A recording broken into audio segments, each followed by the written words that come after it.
petilasan Siliwangi manjang wangi diwangikeun pancaniti nyipta getering pangrasa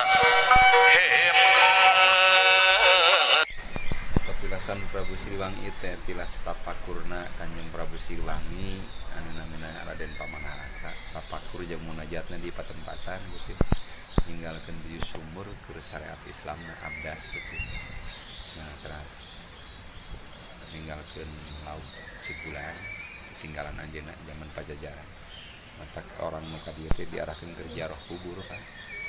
Itu ngadoakeun anjeunna di samping ngadoakeun pribadi masing-masing nah gitu. Maka ya kadah dilestarikan sejarahna gitu. Diambil filosofina rena anjeunna ninggalkeun silih asah silih asuhna keur umatna gitu, keur generasina gitu. Pada ini seperti itu.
So